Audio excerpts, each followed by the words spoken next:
So we're starting an episode of my clean desk. Why is it clean? Well, I had to put this hulking big thing here. This is a rack mount Pacom PDR16 RMT series DVR unit, and this was donated to me. So I'm going to do a little bit of a teardown. I'm curious as to what's in this. I think I saw this running in service a few months before it was donated to me, so I don't quite know what's in here actually, or how big the hard drives are. All I can really tell you is it's got a DVR or a DVD drive, possibly a burner, some filters, and a hulking lot of connections on the back. So let's just go and flip that round and see what's on the back. Before I spin it round to the back, I found this note in here that gives us some information on how to actually operate it. I believe it's got a graphical operating system. Okay, this is the rear, and it bears noting this is I think it's a 4RU unit, and it's a full depth as well. It's big. I'm seeing some expansion cards in here. This looks like this one's possibly used for PTZ control. There's another one here with looks like an SVID port. This is obviously a standard video card. I can see, well, that might not be SVID, that might be PS2. This looks like SVID, VGA, and DVI-D.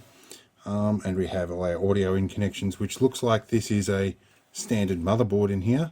Probably a full ATX, I would guess. And I've got SPDIF out. I can't remember what that actually stands for. Call me an idiot. Now we have all our PTZ connections here, all our audio in connections, and then a hulking load of video inputs. It looks like this is video and this is loop. So I'm guessing it's designed for a coax loop, or maybe that's with a Terminator, I don't know. But it looks to be a 16 channel unit. So, and it looks like we've got 16 audio inputs as well. Alright, and we have a spot thing, that might be an output. I'm not sure. We won't really find out until I get into this. Some of you guys will have installed and worked on these units specifically and will know better than me. But this is the first time I've come across one quite this big. So learning experience for me. So let's get the lid off this thing and see what's really in here. So there's two screws I assume will hold the top on. There's one over to the left here, which is quite deeper than expected, and one over to the right. And some of you might have picked up that I'm doing that backwards. It's actually right then left. So let's lift this lid off. See what we have here. Alright, let's position our camera differently. Alright, we appear to have an Asus motherboard, and looks to be relatively modern. See if we can find a number in here. Got a fanless design and zero noise, no moving parts. So it says the moving Intel cooler on the top here. It does look like a fanless video card. What's this board? What type do we have? It's a PSLOZ? Or no, PSLDZ. It's marked on the board. I'm not familiar with that motherboard type. Now it does have a number of, it has got either an AMR or PCI Express 4 times, 1 time maybe, on there, and the rest are old school PCI. And there's this massive board here with all these connections on it, which this looks like it's a separate video capture card. Let's change our angle here. This looks like a dedicated video capture card with IDE leads connecting all the video inputs on the back. So that might be handy. That might translate to my workstation machine that has PCI slots as well. And it looks like to be an IDE slot and another PCI Express. Ooh. Okay, so there's 2 PCI slots and 2 more PCI Express further down. That is interesting. And it looks like the storage drives are all IDE, and there's several of them. So let's have a look at the drives. Right, there appear to be 4 IDE drives in here. There is one down here. There's another up the top there, a third there, and a 4th one hiding under the DVD drive. So, I don't know how we're going to get them out. Let's just have a look at what size they are. Okay, so these 2 drives at the top are 500 gig drives. And this other one down here seems to be the same style of drive, although I haven't got to it yet. I can safely assume that is also a 500 gig drive. I'm probably going to guess that this one being separated is most likely to be the operating system drive and probably not a storage drive. We'll probably have a look at that later. I'm starting to think though this might make a good server case. But yeah, with IDE drives, probably not in this day and age. But yeah, I think it would be fairly easy to upgrade this motherboard. Given the way this is set up, I might even be able to boot that from a different board and just reuse that card. But I would need to find a board that has PCI. So let's do a little bit more dismantling here. And before I get those drives out, I discovered SATA connections. Very nifty. And a heatsink on the north bridge. And there's another SATA connection of a different colour hiding away down there. There's two more of them. So we've got 4 SATA ports on this board, and yet they've put IDEs in here. This is really interesting. This could be a RAID array. Alright, we better get them out and have a look. Alright, after close inspection, I decided I don't want to disturb the way this is set up first until I fire it up. So let's fire it up and see if my GPS complains. My UPS rather. Now, power's on, smoke test time. Need to turn it on at the wall. Let's try now. No life. Let me figure out what's wrong. Alright, I had to turn yet another switch on. Right, so it appears to be booting up. And we have Intel inside, and it says starting DVR. It might be a custom ROM. Or custom BIOS even. Very interesting. Scanning IDEs. I found 3 of them, not 4. Interesting. Maybe one of those IDEs is on a separate card. Well, we'll wait till this boots up and we'll get back to it. Alright, so we're running something called Smart Shell that looks very much like either Windows 95 or Windows CE. We have a Pacom logo coming up here. Looks like it's loading some of their stuff. Well, here's our Pacom program over the top. Obviously with no cameras attached. Alright, and it's complaining about video loss on 1, 2, 3, 4, 5. So I don't think it had all 16 cameras configured. Just a few. Let's see if we can close this Opera. I wonder what will happen if we close the application. It's warning that the unit will be shut down. Doesn't appear to be shutting down. And it is running on a USB wireless mouse. Let's have a look here. So if we right click here and go properties. Okay, so we are running Microsoft Windows XP Embedded version 2002. Certainly something I don't want to be connecting to the internet. We have a Pentium 4 CPU, 3.06 gigahertz. Looks to be a dual core, running 512 meg of RAM. I wonder if I can boot Linux off this. I wonder if the bootloader works. So what's our device manager tell us? Alright, so we have a PCI DVR capture card here. So it's an IVNet PCI DVR. I've got some network adapters here. Good old Marvel Yukon PCI Express gigabit controller. Well, I didn't see that plugged in, but it might be there. Disk drives. So, they're SCSI, not IDE. They're SCSI drives. Okay, I didn't catch that those leads are a bit wider. And we have a good old ST3250824. That is a Seagate drive, if I recall. And these are HDS, so I'd almost say as a SCSI they're probably a RAID array of some kind. So yeah, let's see if we can delve more into this. Okay, so I had to run Explorer from the run console because they've removed it from all shortcuts. I've tried to make this a little bit idiot proof, I believe. Alright, and each drive is listed separately. So we have C drive, has the Windows partition on it. D drive has got, alright, it's got some disk info and a bank on here. I think these are in a different format that is specific to that software, but they all appear to be separate drives. So I think it's a proprietary way of writing to these discs, but it is interesting. Let's just double check properties of these. So very little free space on all of them. Certainly not something you can do with an SSD.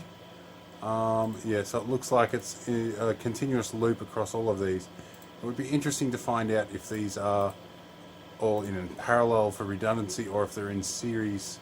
Like I don't know the RAID terminology, but whether they're recording sequentially between the drives or in parallel as a triple redundant system, I'm not sure.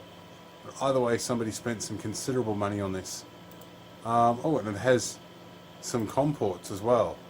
IDR COM ports. They're probably for the pan, tilt, zoom outputs, I would assume, and are probably related to the PCIe card. The processor is a P4, 3 gigahertz, and we have all the usual stuff in here as well. I'll have a bit more of a poke around and see what other utilities are in here. Alright, now I'm not sure what shortcuts this BIOS uses, but I'm going to give good old Kali Linux a go at this. If I can get it in the drive before it boots up. I might have to go through a restart procedure. Wakey wakey ROM drive, spit out. Oh, there's a DVD in there. Must have been for immediate backups. Now it says it's starting DVR on the screen. Maybe we can hit the delete key. That might throw us into... No, let's do Alt Control Delete. That worked. Let's come up here quickly and we'll hit the delete key and see if a wireless... Ah, there we go. It's an American Megatrends BIOS. In that case, delete should throw us into setup. We can change the boot options.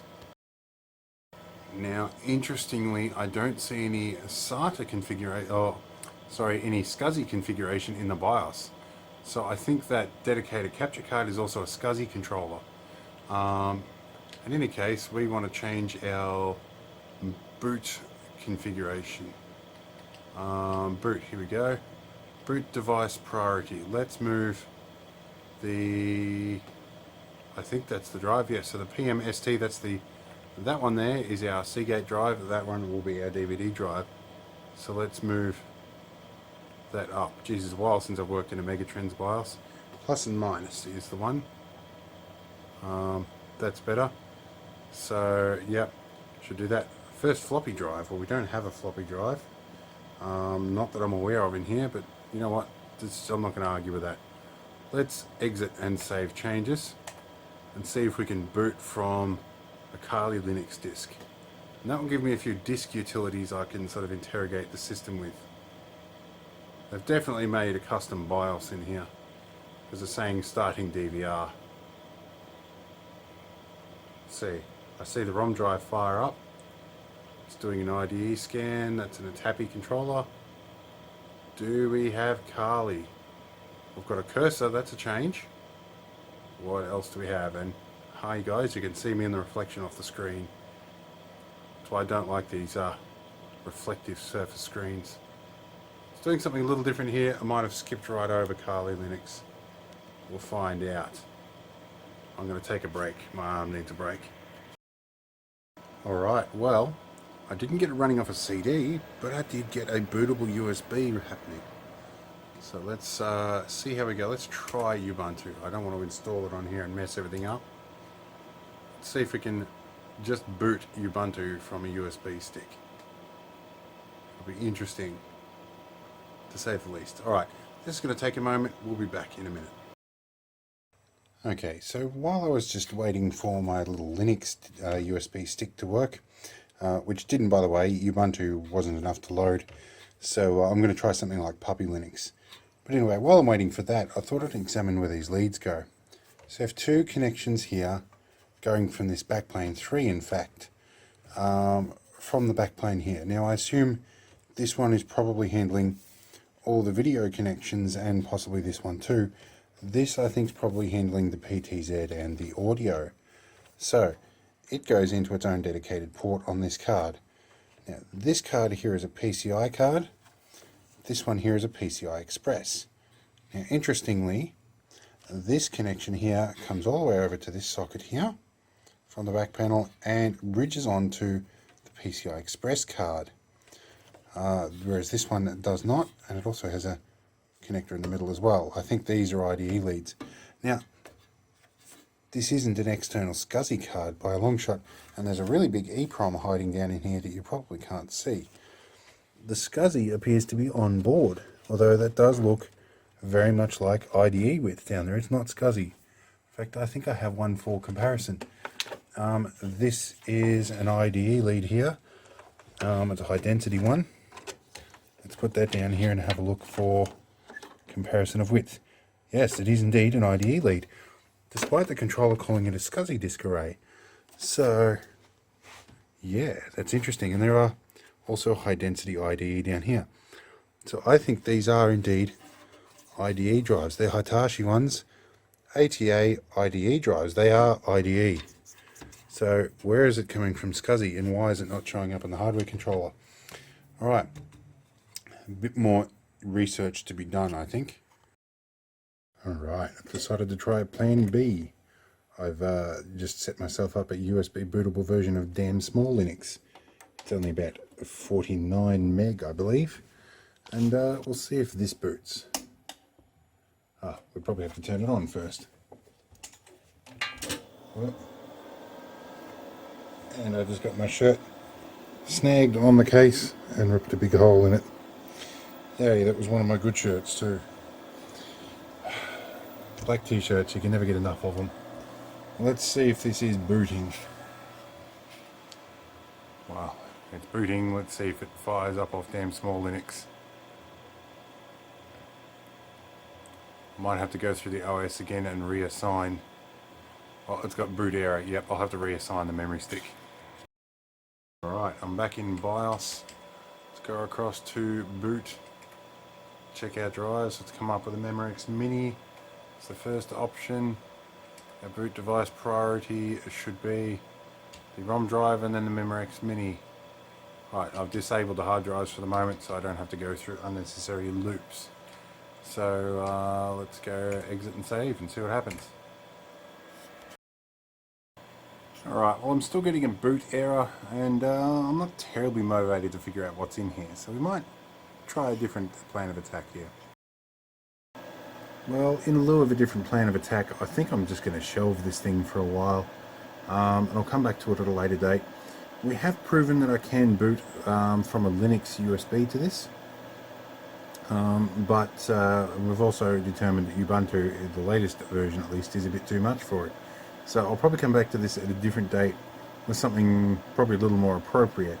I don't really have the time at the moment. This was just intended to be a bit of a teardown of this unit. And there's certainly lots more to explore. I don't have a lot of time right now. So I thought I'd give you guys a good look at this before it goes into mothballs for a bit. And yeah, if you do want to see more about this, for sure, leave a comment. Let me know and I'll probably come back to this. At the moment, I'm trying to decide whether I'm going to keep this as is or turn it into a file server. So yeah, now that I'm finished yawning, because it's nearly midnight, I'm going to call this video quits, and I will see you all in the next one. And yeah, leave a comment, tell me what you reckon.